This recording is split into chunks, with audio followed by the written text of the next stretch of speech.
Hey everybody, just a quick check-in. So, today when I came to work, I was passing my son's grave, which I pass every time I come to work. Um, and I was just like, wow, I really have a son in there. And the winter is coming and it's getting cold and I don't know. Today was a hard day for me. So I get to work and this lady goes by once. I see her all the time. And then she comes back, she comes to visit somebody. And she says, you have a picture behind your desk that I need to touch. And I was like, wow. Which I do. I have a picture of my son Jason in the back of my desk. Nobody could see it unless you're sitting back here. And the lady's never been back here. So I said, well, okay. Come on, come touch it.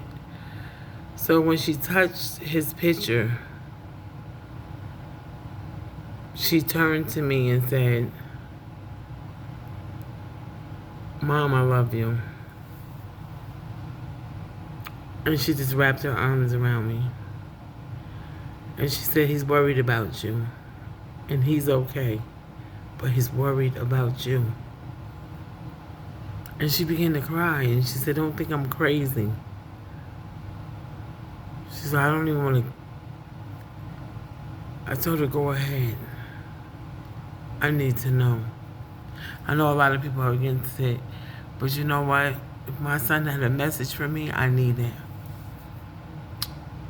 And the woman began to cry. And she said, I don't even want to say what he's saying. She said, but he loves you. And he's worried about you being okay. And he wants you to know that he's okay. Now, this is a woman I never spoke to before. This is a woman who don't know me from nowhere, and I don't know her. I don't even know her name. Even now, I don't know her name. And where my son's picture is, I don't even know how to turn around. But where my son's picture is, nobody walking by could see this picture. So I know that my son is sending me message after message after message. And then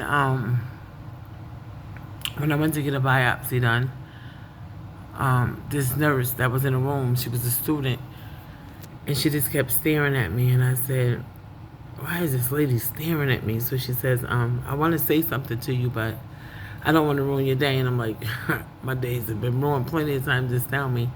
And she said, you're Jason Johnson's mom. And I said, yes, I am. She said, I want you to know I was a nurse in the ER when your son came in. She said, we got a call saying a 26-year-old male was jumped by multiple people. He's been non-responsive for 1 hour. And she said, when your son came in, I held his hand. And she said, and you came in and took his hand and you held his hand. I didn't even remember the lady. I was so out of it. So I said, wow. And she said, I want you to know that your son wasn't alone, that the whole ER dropped everything and ran to his aid. She said, when I went home, I clocked out, I went home. She said, I turned around and went right back because I couldn't sleep. I just wanted to know about if your son was going to be okay.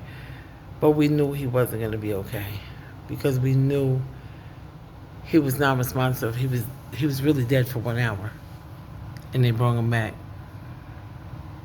So me and her bawled crying together, and she said, now I'm going to hold your hand. Well, I thank God that biopsy came back negative. Thank God for that. But I went to work that same night. And a woman I see all the time, she's a nurse here, she goes back and forth. She stops and she says, I want to say something, but I don't want to ruin your night. I said, oh, here we go again. So she said, I was in the next room when your son was in ICU.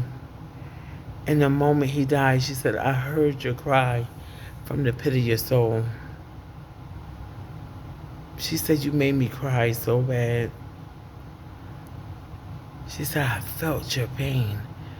And I was like, that's crazy. Two people that don't even know each other was at the hospital the same time as me praying for me.